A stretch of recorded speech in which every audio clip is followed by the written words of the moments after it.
హల్లెలూయా, హల్లెలూయా. దేవుడు తన కృపలో గడిచిన దినాలన్నీ కూడా మనకు క్షేమంగా మార్చి మనకు తిరిగి ఆయన సన్నిధానంలో సమకూర్చబడినటువంటి గొప్ప తరుణాన్ని బట్టి ఆయనకి మహిమ చెల్లిద్దాం. ప్రభువైన యేసుక్రీస్తు నామములో మీకు హృదయపూర్వక వందనాలు తెలియజేస్తున్నాను. కొద్ది నిమిషాలు పరిశుద్ధ గ్రంథంలో నుండి రాత్రి వేళ కొన్ని మాటలు ధ్యానం చేసుకుందాం. రోమీయులకు రాసినటువంటి పత్రిక 5వ అధ్యాయము 19వ వచనం. రోమీయులకు రాసిన పత్రిక 5వ అధ్యాయము 19వ వచనం. ఏలయనగా ఒక మనుషుని అవిధేయత వలన అనేకులు పాపులుగా ఎలాగూ చేయబడిరో అలాగే ఒకరి విధేయత వలన అనేకులు నీతిమంతులుగా చేయబడుతురు. చూడండి, ఇక్కడ చదివినటువంటి ఈ మాటలో ఒక మనుష్యుని అవిధేయత వలన అనేకులు పాపులుగా ఎలాగో చేయబడిరో అలాగే ఒకరి విధేయత వలన అనేకులు నీతిమంతులుగా చేయబడుతురు. ఎవరి విషయంలో ఈ మాట దేవుడు యేసుక్రీస్తు ప్రభువు వారు జ్ఞాపకం చేస్తూ ఉన్నాడని అంటే, అవిధేయంగా ప్రారంభించినటువంటి వ్యక్తి ఆదాము. ప్రారంభంలో తొలి మానవుడైనటువంటి ఆదాము చేసినటువంటి పొరపాటు ఆజ్ఞ అతిక్రమమే పాపము కనుక ఆ పాపానికి అవకాశం ఇచ్చినటువంటి వాడు ఆదాము అయ్యింది. ఆ ఆదాము ద్వారా వచ్చినటువంటి సంతతంతటికి కూడా అదే పాపాన్ని కొనసాగిస్తూ రావడానికి కారకుడు ఎవరంటే ప్రారంభంలో ఆదాము చేసినటువంటి పొరపాటు. కాబట్టి ఒకరిని అవిధేయత వలన అనేకుల మీదకి పాపులుగా ఎంచబడ్డారు. అలాగే ఒకరి విధేయత వలన, ఎవరు ఈ విధేయుడు? విధేయుడు అంటే మాటను వినే వ్యక్తి, మాటకు లోబడే వ్యక్తి. ఒకరి విధేయత వలన అనేకులు నీతిమంతులుగా చేయబడ్డారు. ఒక వ్యక్తి అవిధేయంగా ప్రవర్తించి అనేకుల మీదకి పాపాన్ని తీసుకొచ్చాడు, ఆ వ్యక్తి ఆదాము. ఒక వ్యక్తి విధేయత చూపించి అనేకుల మీద ఉన్న పాపాన్ని తొలగించి వారందరినీ కూడా నీతిమంతులుగా మార్చాడు. ఆయన ప్రభువైన యేసుక్రీస్తు ప్రభువు వారు. యేసుక్రీస్తు ప్రభువు వారు అనేకుల కొరకు ఆయన తన రక్తాన్ని చిందించి మన మీద ఉన్నటువంటి శాపమంతటిని కొట్టివేసినటువంటి దేవుడు అయి ఉండి మనందరినీ కూడా నీతిమంతులుగా తీర్చడానికి కారకుడు ఎవరునంటే యేసుక్రీస్తు ప్రభువు వారు. కాబట్టి ఈ రెండు మాటల్లో మనం ఆలోచన చేయాల్సింది, ఒక వ్యక్తి ఏమో అవిధేయత చూపించాడు, మరొక వ్యక్తి ఏమో విధేయత చూపించాడు. దేవుని వాక్యం సెలవిస్తూ ఉంది. విధేయత అవిధేయత దేన్ని బట్టి మనము లెక్కించగలుగుతాము అంటే, మొదటి సమూయేలు గ్రంథంలో ఒక మాట ఉంది. మొదటి సమూయేలు గ్రంథం 15వ అధ్యాయము 22వ వచనం. మొదటి సమూయేలు గ్రంథం 15వ అధ్యాయము 22వ వచనం. అందుకు సమూయేలు తాను సెలవిచ్చిన ఆజ్ఞను ఒకడు గైకొనుట వలన యెహోవా సంతోషించినట్లు ఒకడు దహన బలులను అర్పించడం వలన ఆయన సంతోషించిన. ఆలోచించుము, బలులు అర్పించడం కంటే ఆజ్ఞను గైకొనుటయు పొట్టేళ్ల క్రొవ్వు అర్పించడం కంటే మాట వినుటయు శ్రేష్టము. చాలండి. విధేయులు అవిధేయులు ఎలా లెక్కించబడతారు అని అంటే, ఎవరికైనా మనం ఒక మాట చెప్పామనుకోండి, అయ్యా ఇది తీసుకుని అయ్యా అని చెప్పని ఉన్నాం అనుకోండి, వెంటనే ఆ మాట వింటే ఆ వ్యక్తిని ఏమంటాం? విధేయుడు అని అంటాం. ఏదో ఒక సాకు చెప్పి మనం చెప్పిన మాటను ఒకవేళ పెడచెమను పెట్టి విన్నట్టుగా వెళ్ళాడు అనుకో, ఆ వ్యక్తిని ఏమంటాం? అవిధేయుడు అని అంటాం. దేవుని వాక్యం సెలవిస్తున్నటువంటి దేవుని ఉద్దేశంలో ఎవరిని మనం విధేయులని, ఎవరిని మనం అవిధేయులని గుర్తించగలుగుతాము అని అంటే, దేవుని దృష్టిలో, మన దృష్టిలో కాదు, దేవుని దృష్టిలో ఎలా ఆయన లెక్కిస్తాడు అని అంటే వాక్యం సెలవిస్తూ ఉంది, తాను సెలవిచ్చిన ఆజ్ఞను ఒకడు గైకొనుట వలన యెహోవా సంతోషించును. ఎవరి ఆజ్ఞ? దేవుని ఆజ్ఞ ఎవరైతే గైకొంటారో, ఆ ప్రకారంగా నడుస్తారో, ఆ మాటను వినగలుగుతారో, ఆ వినినటువంటి వ్యక్తిని బట్టి దేవుడు సంతోషిస్తాడు. అయితే ఒకడు దహన బలులను అర్పించడం వలన ఆయన సంతోషించున. అంటే మనమిచ్చే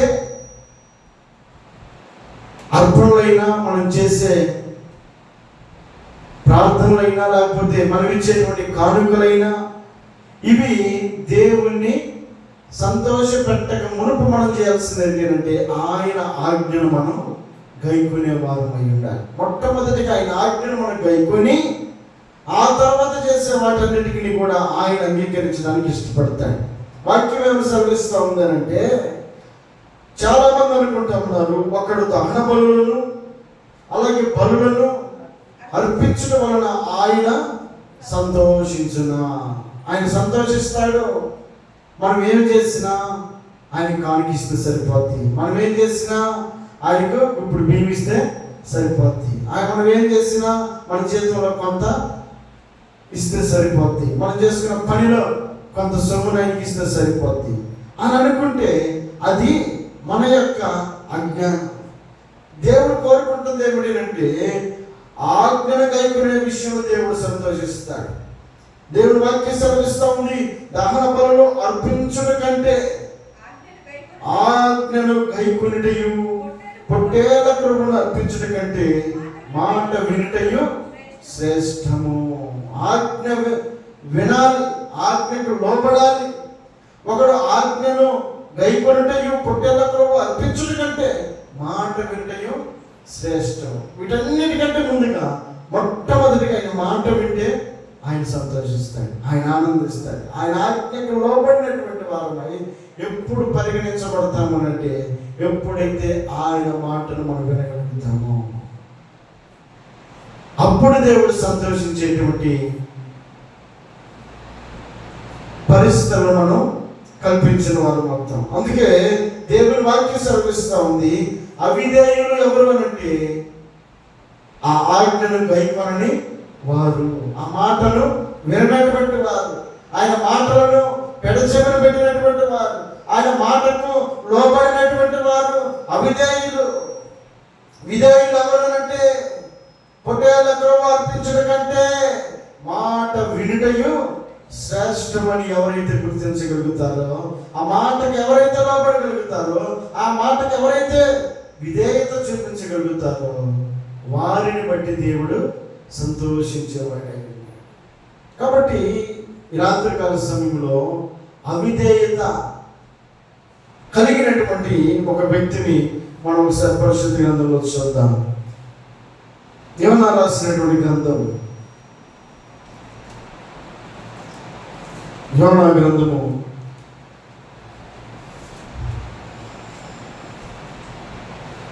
1వ అధ్యాయము 1, 2, 3 వచనాలు చదువుకుందాం. యెహోవా వాక్కు అమిత్తయి కుమారుడైన యోనాకు ప్రత్యక్షమై. ఆగుదాం. ఎవరు మాట్లాడుతున్నారు ఇక్కడ? మాట్లాడుతుంది ఎవరు? ఎవరు మాట్లాడుతుంది? ఆగాగము. ఇక్కడ మాట్లాడుతుంది ఎవరు? దేవుడు మాట్లాడుతున్నాడు. ఎవరితో మాట్లాడుతున్నాడు? యోనాతో మాట్లాడుతూ ఉన్నాడు. ఒక మనిషితోటి దేవుడు మాట్లాడుతున్నాడంటే ఎంత అధిక్యత కావాలి? మన పక్కన ఉన్నటువంటి వ్యక్తులు, లేకపోతే మన ఇరుగు పొరుగునటువంటి వారు ఎవరైనా కొంచెం గొప్పవారని పిలువబడినటువంటి వారు వచ్చి మనం పలకరిస్తే మనం సంతోషిస్తాం, మనం ఆనందిస్తాం. మన ఇంటికి వచ్చినట్టుగా హడావుడిగా వారి కోసం కుర్చీ వేస్తాం, వారి కోసం పరిగెత్తుకుంటూ మంచినీళ్ళు తీసుకొస్తాం, వారు కూర్చోమని చెప్తాం, వారి కాఫీ తీసుకొచ్చి ఇవ్వడానికి ప్రయత్నం చేస్తాం. కాసేపు వారి కోసం గడగడలాడినట్టుగా ప్రయత్నం చేస్తాం. ఎప్పుడు కొంత ఉన్నత స్థితిలో ఉన్న వ్యక్తి మన ఇంటి దగ్గరికి వస్తే మనం ఇచ్చే గౌరవం అది. అయితే ఒక మనిషితోటి దేవుడు మాట్లాడుతూ ఉన్నాడు. ఎంత ఆధిక్యత కావాలి? అందరితోటి దేవుడు మాట్లాడతాడా? ఎవరితో మాట్లాడతాడు? విధేయులు అనుకున్న వారితో మాట్లాడతాడు, నా అనుకున్న వారితో మాట్లాడతాడు. కాబట్టి యోనాతో దేవుడు మాట్లాడుతూ ఉన్నాడనండి. అతడు భయభక్తులు కలిగిన వాడా కాదా? భయభక్తులు కలిగిన వాడు, మంచివాడు, మంచి ప్రవక్తలు కలిగిన వాడు, విధేయత చూపించగలిగినటువంటి వాడు. చాలాసార్లు మనం ఎవరినైనా పిలిచామనంటే ఆ వ్యక్తి మనకు లోపడతాడనే ఉద్దేశంతో మనం పిలుస్తాం. లేకపోతే ఆ వ్యక్తిని మన కళ్ళ ముందు కనబడుతున్నా కూడా మనం కేకి పిలవం. ఎందుకంటే పిలిచినా కూడా మాటినే వ్యక్తి కాదు. కాబట్టి కొన్నిసార్లు మనిషి దగ్గరే ఉంటాడు కానీ పిలవం. దేవుడి దృష్టిలో యోనా అనబడేటువంటి వ్యక్తి ఎంతో నమ్మకమైన వాడు, ఎంతో భయభక్తులు కలిగినటువంటి వాడు, దేవుడి దృష్టిని ఆకర్షించినటువంటి వాడు. దేవుడి దృష్టిలో యోనాకు ఉన్నతమైనటువంటి స్థానం ఉంది. కాబట్టి దేవుడు మానవుడైనటువంటి యోనాతో తొలుగుతూ ఉన్నాడు, మాట్లాడుతూ ఉన్నాడు. నినివే పట్టణస్థుల దోషము నా దృష్టికి ఘోరమైన గనుక నీవు లేచి నినివే మహాపట్టణమునకు పోయి దానికి దుర్గతి కలుగునని ప్రకటింపు. ఇది దేవుని హృదయంలో ఉన్నటువంటి మాట. ఆయన ముందుగానే హెచ్చరిక చేస్తా ఉన్నాడు. నినివే మహాపట్టణంలో ఉన్న ప్రజల ఎడల ఆయన ప్రేమ లేనివాడు కాడు. ఒకవేళ ప్రేమ లేనివాడే కనుక అయ్యుంటే ముందుగానే హెచ్చరిక జారీ చేయడు. ముందుగానే హెచ్చరిస్తాడా? ఆయన కోపాన్ని తీర్చుకోవాలంటే యోనాను ఎందుకు ప్రకటించడం? ఆయన చేయాలనుకున్న పని ఏదో ముందుగానే చేయొచ్చు కదా. నినివే మహాపట్టణస్థుల యొక్క దోషం బహు ఘోరమైంది కనుక, దేవుడి దృష్టికే అది చెడ్డదిగా కనబడింది కనుక, ఆయన నినివే పట్టణస్థులని కనుక నాశనం చేయాలనుకుంటే యోనా మధ్యవర్తిత్వాన్ని ఎందుకు దేవుడు కోరుకుంటాడు? యోనాను ఎందుకు వారికి దుర్గతి కలుగునని ఎందుకు ప్రకటించమని చెప్తాడు? నినివే పట్టణస్థుల మీద ఉన్నటువంటి ప్రేమ యోనాతో దేవుడు మాట్లాడేటట్లుగా చేసింది. దేవుని స్తోత్రం చెల్లిద్దాం. హల్లెలూయా. ఇక్కడ మనం గమనించాల్సిన మాట ఏమిటంటే, నినివే మహాపట్టణస్థుల యొక్క దోషము దేవుడి దృష్టికి కోపాన్ని రేపుతా ఉంది. కాబట్టి వారికి ఒకనొక దినాన దుర్గతి కలుగుతుంది.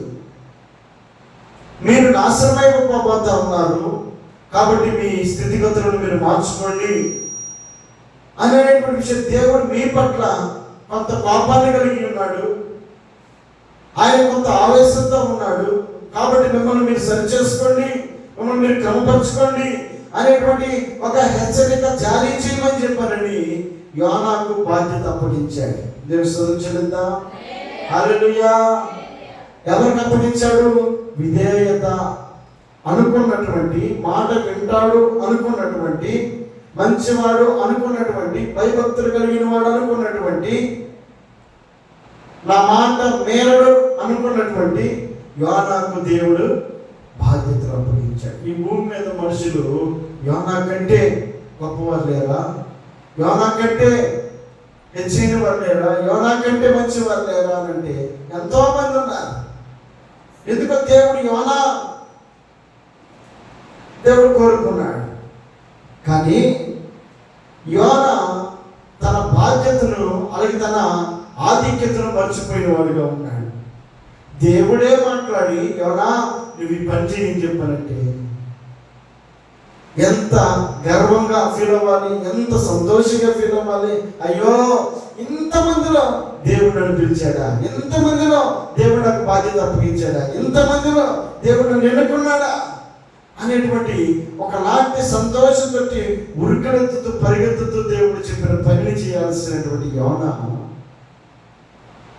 3వ వచనంలో, అయితే యెహోవా సన్నిధిలో నుండి తర్షీషు పట్టణమునకు పారిపోవలనని యోనా యొప్పేకు పోయి తర్షీషునకు పోవు ఓడను చూచి ప్రయాణమునకు కేవు ఇచ్చి యెహోవా సన్నిధిలో నిలువక ఓడవారితో కూడి తర్షీషునకు పోవుటకు.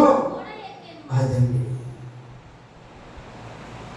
దేవుని ముందు దేవుడు చెప్తున్నప్పుడు యోనా వ్యతిరేకించినట్లుగా కనబడలేదు, వింటున్నట్టే ఉన్నాడు, అన్నిటికీ ఊపడుతూ ఉన్నాడు. మనం కానీ ఇక్కడ కూర్చొని పాస్టర్ గారు చెప్పే మాటలన్నీ వింటున్నట్టే, ఇవన్నీ కూడా విని ఆ ప్రకారం చేస్తారన్నట్లుగా పాస్టర్ గారికి తెలిసేటట్లుగా కూర్చొని ఆ తర్వాత బయటికి వెళ్ళిన తర్వాత మన యొక్క ఆలోచనలు గమనించాలి. అలాగే యోనా కూడా దేవుడు చెప్తా ఉన్నాడు, యోనా నినివే మహాపట్టణస్థుల యొక్క దోషం ఘోరంగా కనబడుతూ ఉంది, వారి స్థితిగతులు వారి పరిస్థితులు ఇస్తూ వారు నాశనానికి దగ్గరగా ఉన్నారు. కాబట్టి ఒక్కొక్కసారి ఒక మాట చెప్పయ్యా, వారి మనసును మార్చుకుంటారేమో, ఒక్క అవకాశం ఇద్దాం, పోయి ఒక్కసారి వాళ్ళతో ప్రకటించి చెప్పేస్తారని చెప్పారంటే వినినట్టుగా ముంగొట్టాడు, కూర్చున్నాడు. ఓహో, మౌనము అర్థంగీకరానికి గుర్తంట. మనం మౌనంగా ఉన్నామనుకో సగం అంగీకరించినట్టు దానికే పెద్దలు చెప్తా ఉంటారు. యోనా కూడా కాముగా ఉంటే సరే మాట వినేవాడు కదా అని అనుకుని ఆయన మాట చెప్పి పక్కకి వెళ్ళిపోయాడు. యోనా మాత్రం ఇక సర్దుకుంటున్నాడు. సర్దుకుంటుంటే అన్ని రెడీ చేసుకుంటున్నాడు. రెడీ చేసుకుంటుంటే ఒకవేళ నినివే మహాపట్నానికి ఏమో అని చెప్పని దేవుడు కూడా అనుకున్నాడు. అన్ని రెడీ చేసుకుని ప్రయాణం అయ్యి తర్షీషేమో తూర్పు వైపు ఉంటే నినివే మహాపట్నం పడమర వైపు ఉంది. పూర్తి విరుద్ధమైనటువంటి మార్గాల్లో రెండు పట్టణాలు ఉన్నాయి. దేవుడు చెప్పినటువంటి మాటకు విధేయత చూపించి నినివే మహాపట్నానికి రెడీ అయినటువంటి ఈ వ్యక్తి నినివే మహాపట్నానికి పోవాల్సింది పోనిచ్చి ఇప్పుడు ఏం చేస్తున్నాడు తెలుసా, రెడీ అయ్యి అన్ని సిద్ధపాటు చేసుకొని అన్ని ఆలోచనలు కూడా దేనికి అతడు ప్రాధాన్యత ఇస్తున్నాడు అంటే తర్షీషునకు పోవడానికి ప్రయత్నం చేస్తున్నాం. దేవుడు కోరుకుంది ఏంటి? దీనికోసమైనా దేవుడు పిలిచింది, యోనా అని వరాల పిలిచింది. దీనికోసమైనా అంతమందిలో యోనాను దేవుడు ఎన్నుకుంది తర్షీషుకు పోవడానికేనా? మనకు బాగా దగ్గరగా ఉన్న వ్యక్తి మన మాట వినకపోతే మనకి ఎంత బాధ వేస్తుంది. అలాగే యోనా విషయంలో కూడా దేవుడు పెట్టుకున్న ఆశలో అలా ఉంటే యోనా తన ఆలోచనలో అతను చేసుకున్నటువంటి నిర్ణయాలు మరొకలాగా ఉన్నాయి. చాలాసార్లు మన జీవితంలో కూడా మనం దేవుని దృష్టి దేవుడు చేసిన ఆలోచనలకు తగినట్లుగా ప్రయాణం చేయాల్సినటువంటి మనం కొన్నిసార్లు తర్షీషుకు ప్రయాణం అయిపోతూ ఉంటాం. పూర్తి విరుద్ధమైనటువంటి మార్గాల్లో ప్రయాణం చేస్తూ ఉంటాం. నినివే మహాపట్నానికి దేవుడి యొక్క చిత్తమై ఉంటే తర్షీషులకు మన చిత్తాన్ని ఆపాదించుకొని మన ఆలోచనలు ఆపాదించుకొని మన నిర్ణయాలను ఆపాదించుకొని మనం తర్షీషుకు పోవడానికి ప్రయత్నం చేస్తూ ఉంటాం. యోనా జీవితంలో కూడా దేవుడు కోరుకుని ఎన్నుకొని అప్పగించినటువంటి ప్రయాణం కొనసాగించాల్సినటువంటి యోనా తన నిర్ణయంలో మార్పు వచ్చేసింది, తన నడవడికలో మార్పు వచ్చేసింది. పూర్తి విరుద్ధమైనటువంటి ప్రయాణమును యోనా కలిగి ఉన్నాడు. అయితే యోనా చేస్తున్నటువంటి పని ఏమిటి? తర్షీషు పట్టణమునకు పారిపోవాలని యోనా యొప్పేకు పోయి తర్షీషునకు పోవటకు ఒక ఓడను చూచి ప్రయాణములకు ఏమిచ్చాడు? డబ్బులు ఇచ్చాడు ప్రయాణం చేయడానికి. కేవు ఇచ్చి యెహోవా సన్నిధిలో నిలువక. ఇప్పుడు దాకా ఎక్కడ ఉన్నాడు? దేవుని సన్నిధిలో ఉన్నాడు. దేవుని సన్నిధిలో ఉన్నటువంటి యోనా ఇప్పుడు ఏం చేస్తాడు తెలుసా? అక్కడ నిలవలేక ఓడవారితో కూడి తర్షీషునకు పోవుటకు. అదండి దేవుడు కోరుకున్నటువంటి మార్గానికి అతను అవకాశం లేదు. అతడు తన స్వసిద్ధానికి అవకాశం ఇస్తూ ఉన్నాడు, సొంత నిర్ణయానికి అవకాశం ఇస్తూ ఉన్నాడు, సొంత ఆలోచనకి అవకాశం ఇస్తూ ఉన్నాడు, సొంత నిర్ణయానికి అతడు కట్టుబడి ఉన్నాడు. దేవుడి వాక్యం సెలవిస్తూ ఉంది సామెతల గ్రంథం సామెతల గ్రంథము 19వ అధ్యాయం 21వ వచనంలో నరుని హృదయములో ఆలోచనలు అనేకములుగా పుట్టును, యెహోవా యొక్క తీర్మానమే స్థిరము. చాలండి. నరుని యొక్క హృదయములో ఆలోచనలు అనేకములుగా పుట్టును. వస్తాయి ఆలోచనలు, అది చేస్తే బాగుండు, ఇది చేస్తే బాగుండు, అలా ఉంటే బాగుండు, ఎలా ఉంటే బాగుండు, అటుపోతే బాగుండు, ఇటుపోతే బాగుండు. మనకి రావాల్సిన ఆలోచనలు, చాలా ఆలోచనలు వస్తాయి. వాక్యానికి విరుద్ధమైనటువంటి ఆలోచనలు చాలా వస్తాయి. కానీ నిర్ణయం తీసుకునే ముందు ఇది దేవుని చిత్తమా కాదా, నిర్ణయం తీసుకునేటప్పుడు ఇది దేవుని ఆలోచనకు తగినట్లుగా ఉందా లేదా, ఇది మనం పరిశీలన చేసుకోకుండా మన ఆలోచన ప్రకారంగా మనం నిర్ణయం తీసుకుంటే వాక్యం ఏమంటే చదివిస్తుంది, నరుని హృదయంలో ఆలోచన అనేకములుగా పుట్టును. మనకు రావాల్సిన ఆలోచన అనేకం రావచ్చు, మనం చేసే ప్రయాణాలు అనేకమై ఉండొచ్చు. ఏమన్నా కానీ తనకి ఇష్టం వచ్చినట్లుగా ప్రయాణం, డబ్బు ఉంటే చాలు అని అనుకుని కేవు ఇచ్చాడు, శక్తి ఉంది కదా అని చెప్పనని వాడెక్కాడు.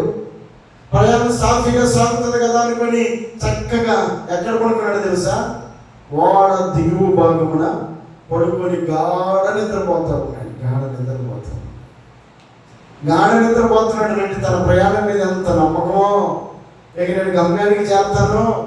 చక్కగా నడిపే డ్రైవర్ ఉన్నాడు, కావాల్సినటువంటి చక్కటి సౌకర్యవంతమైనటువంటి వాడు ఉంది, ప్రయాణంకి సాఫీగా సాగుతుంది అనుకుని తన ప్రయాణంలో ఇక నిద్రపోవడం మొదలు పెట్టాడు. అక్కడ చదువుతుంది దాని కింద వచనంలో, యోనా గ్రంథంలో, అయితే యెహోవా సముద్రము మీద పెద్ద గాలి పుట్టింపగా సముద్రమందు గొప్ప తుఫాను రేగి ఓడ బద్దలైపోవు గతి వచ్చెను. కాబట్టి నావికులు భయపడి ప్రతివాడును తన తన దేవతను ప్రార్థించి ఓడ చులకన చేయటకై అందులోని సరుకులను సముద్రములో పారవేసిరి. అప్పటికి యోనా ఓడ దిగువ భాగమున పోయి పండుకొని గాఢ నిద్రపోయి ఉండెను. ఏం చేస్తున్నాడు యోనా? అనుకున్నాడు నా ప్రయాణం సాఫీగా సాగుతుంది అనుకున్నాడు. నిర్ణయం తనదే, ఆలోచన తనదే, ఒకవేళ డబ్బులు తనదే, ఎక్కి అన్ని సర్దుకొని చక్కబెట్టుకొని గమ్యస్థానానికి చేరదామనుకునేటువంటి ఈ వ్యక్తి, తన ఆలోచన ప్రకారంగా కొనసాగుతూ ఉన్నటువంటి ఈ వ్యక్తి ప్రయాణం సాఫీగా సాగుతుంది అనుకుని చక్కగా నిద్రపోతా ఉన్నాడు. ఓడ దిగువ భాగానికి లేడు, ఎవరు డిస్టర్బెన్స్ చేయకూడదు కాబట్టి ప్రశాంతంగా ప్రయాణం సాగాలని చెప్పని నిద్రపోతా ఉన్నాడు.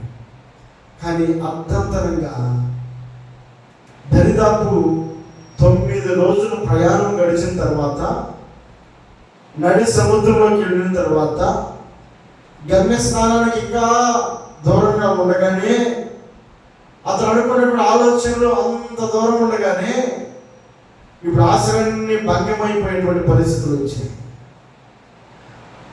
తన యొక్క ఆలోచనలన్నీ కూడా తారుమారైపోయే పరిస్థితులు వచ్చాయి. దేవుడు చూస్తూ ఉన్నాడు తన ఆలోచనలను, తన మార్గమును, తన ప్రయాణమును, తన యొక్క నిర్ణయాన్ని గమనిస్తూ ఉన్నాడు, తన ప్రయాణమును చూస్తూ ఉన్నాడు.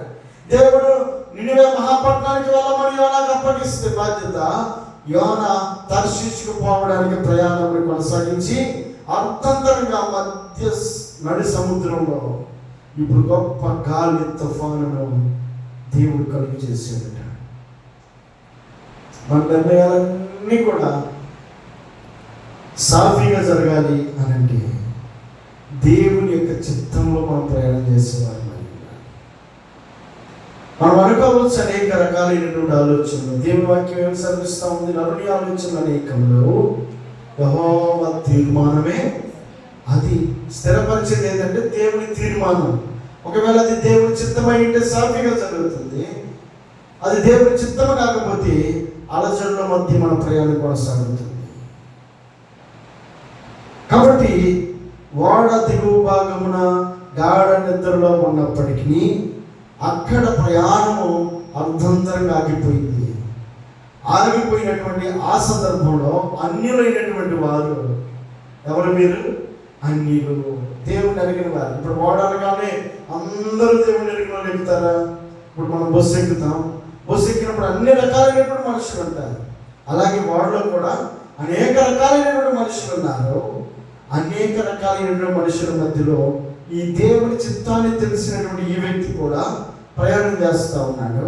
అయితే ఇక్కడ జరిగినటువంటి పరిస్థితి ఏమిటి అంటే, అక్కడున్న వారు చెప్తా ఉన్నారు 5వ వచనంలో, కాబట్టి నావికులు భయపడి ప్రతివాడును తన తన దేవతను మరేం చేశారు? అన్యులైనటువంటి వారు ఏం చేస్తున్నారో తెలుసా?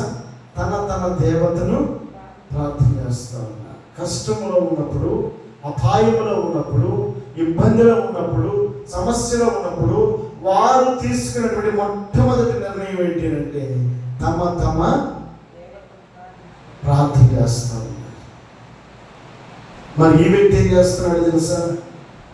అపాయం కలుగుతా ఉన్న సందర్భంలో, అనేకులు ఇబ్బంది పడుతున్న సందర్భంలో, పరిస్థితులు ప్రతికూలతగా ఉన్న సందర్భంలో వారు తీసుకున్న నిర్ణయం దేవునికి మొరపెట్టేదై ఉంటే ఈ వ్యక్తి ఏం చేస్తున్నాడు తెలుసా? అప్పటికి యోనా ఓడ దిగువ భాగమునకు పోయి పండుకొని, అదండి వారు చేస్తున్న పని ఏంటి చెప్పాలా? వారు చేస్తున్న పని ఏంటి? ప్రార్థన చేస్తా ఉన్నా. ఇతను చేస్తున్న పని ఏంటి? గాఢ నిద్రపోతున్నాడు. ఏ సందర్భంలో? ప్రతికూలతలో, పరిస్థితులు తారుమారైపోయినటువంటి సందర్భంలో వారు అక్కడ ప్రార్థన చేస్తూ ఉంటే ఇతనేమో ప్రశాంతంగా నిద్రపోతా ఉన్నాడు. అంటే దేవుని సన్నిధి నుండి పారిపోయినటువంటి యోనా దేవునికి ప్రార్థించేటువంటి మనసు కూడా లేనివాడిగా ఉన్నాడు. ఆ గ్రహింపు కూడా లేనివాడిగా ఉన్నాడు. దేవునికి మొరపెట్టాలనే ఆలోచన కూడా మర్చిపోయి గాఢ నిద్రపోతా ఉన్నాడట. పక్కన వాళ్ళు వచ్చి ఇప్పుడు ఏం చేస్తున్నారు? అప్పుడు వాడనావికుడు అతని ఎద్దుకు వచ్చి ఏమని పేరు పెట్టాడు?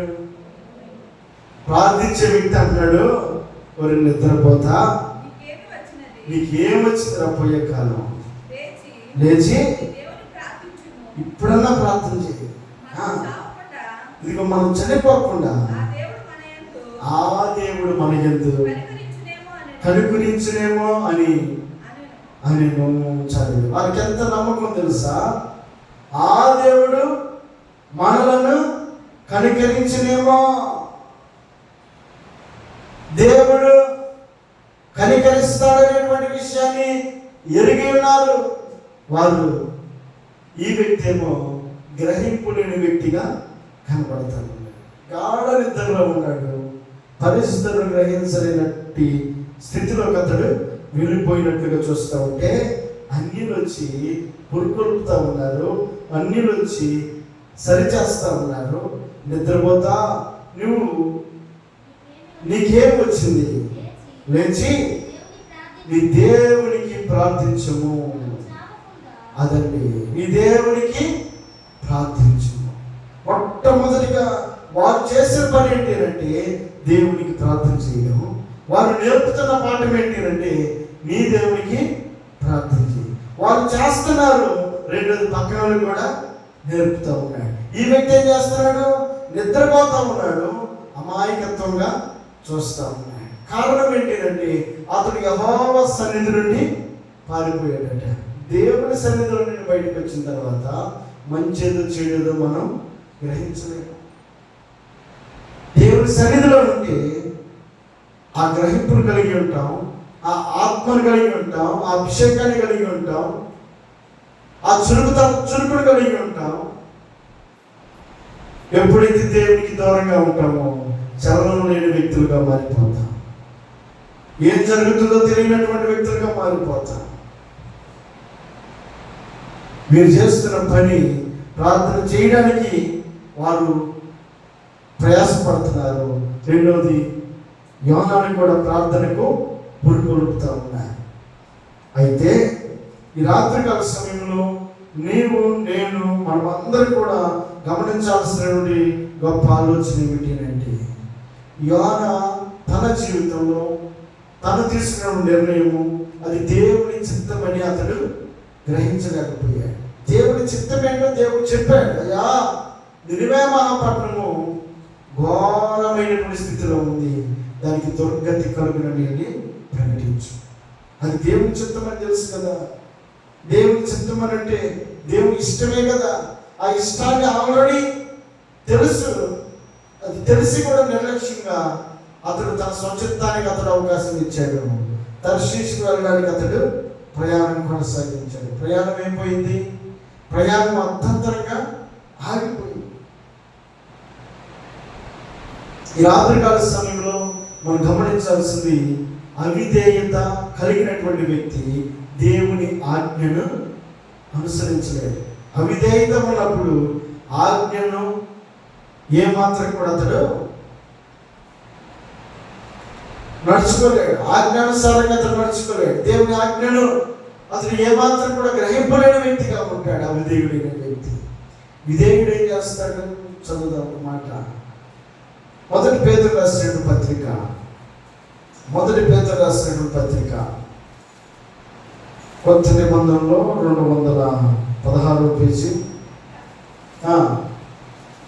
పేతురు రాసిన మొదటి పత్రిక 3వ అధ్యాయం 19-20 వచ్చిన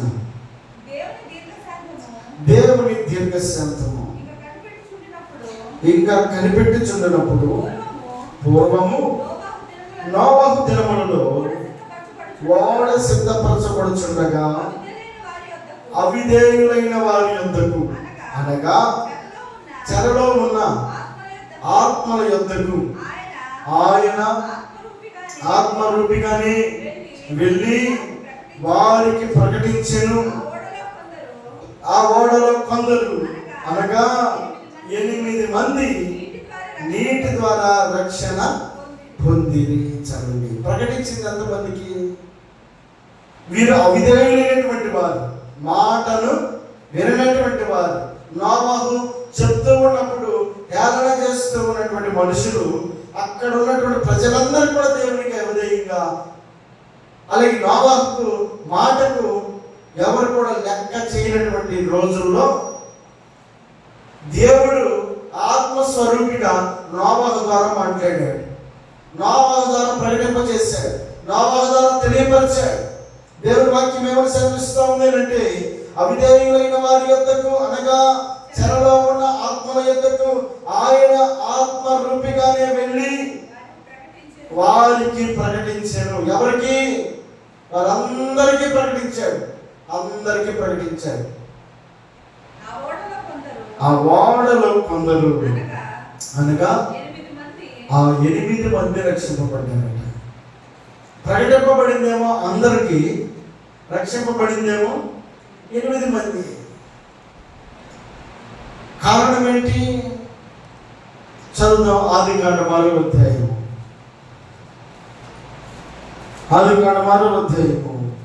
చివరి వచనం. నోవహు అట్లు చేసెను. ఆజ్ఞ అతిక్రమించడమే పాపం అయి ఉంటే ఇతను చేస్తున్న పని ఏంటో తెలుసా? దేవుడు అతనికి ఆజ్ఞాపించిన ప్రకారము, అదండి దేవుడు ఏమి చెప్పాడు ఆ ప్రకారం యావత్తు కూడా నోవహు చేయడానికి ఇష్టపడ్డాడు. అంత మాత్రమే కాకుండా 7 మొదటి వచనంలో, యెహోవా ఈ తరము వారిలో నీవే నా ఎదుట నీతిమంతుడు అయి ఉండుట చూచితిని కనుక నీవును నీ ఇంటి వారును ఓడలో. అదండి ఆ 8 మంది ఎవరు అంటే నోవహు యొక్క కుటుంబమే. నీవును నీ ఇంటి వారును ఓడలో ప్రవేశించండి. మిగిలిన వారికి ఎందుకు అవకాశం లేదు? దేవుడు ఏమన్నా పక్షపాత కాదు కదా. అందరికీ ప్రకటించాడంట, అందరికీ తెలియపరిచాడు. అయ్యా మీరు నడుస్తున్నటువంటి మార్గము సరైనటువంటిది కాదు, మీకు ఒక దుర్గతి రాబోతా ఉంది, కాబట్టి ఆ దినాన మీరందరూ కూడా నాశనం అయిపోతారు. కాబట్టి ఇదిగో నేడే రక్షణ దినం, మీరు మనసును మార్చుకోండి, మీ పద్ధతులు మార్చుకోండి, మీ క్రియలను మార్చుకోండి అని చెప్పని నోవహు ద్వారా అనేకులకు దేవుడు ప్రకటించాడట. ఆ ప్రకటించినటువంటి వారిలో అనేకులు అవిధేయత చూపించారు, కానీ నోవహు కుటుంబం మాత్రం విధేయత చూపించిందట. విధేయత.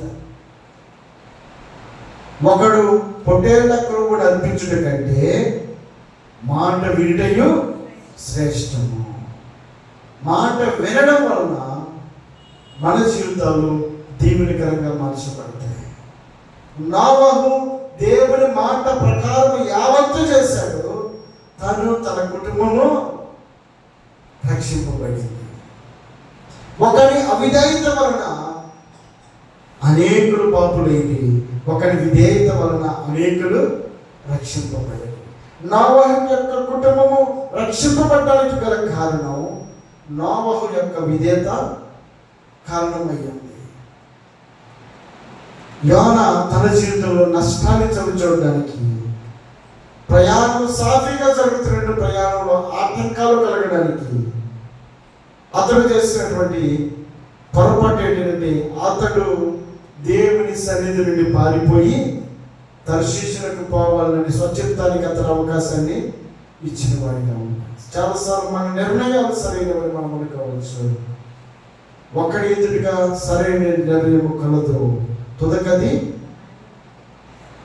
ఏ రకమైనటువంటి మార్గాలకు అది అవకాశం ఇస్తుందో తెలియదు. కాబట్టి దేవుని చిత్తాన్ని తెలుసుకున్న తర్వాత, దేవుని ఇష్టాన్ని తెలుసుకున్న తర్వాత మనసు చిత్తానికి మనం అవకాశము ఇవ్వకూడదు. ఒకవేళ జరుగుతుంది కదా, సాగుతుంది కదా అని అనుకుంటే అర్ధంతరంగా మధ్యలోనే ఆటంకాలు కలుగుతాయి.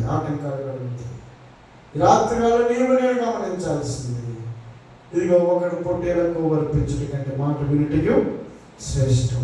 కాబట్టి విధేయత కలిగినటువంటి వ్యక్తి ఆజ్ఞను అనుసరిస్తాడు, విధేయత కలిగిన వ్యక్తి దేవుని మాటకు లోబడతాడు, అవిధేయుడైనటువంటి వ్యక్తి ఆజ్ఞను అతిక్రమిస్తాడు, అవిధేయుడైన వ్యక్తి దేవుని మాటను తిరస్కరిస్తాడు.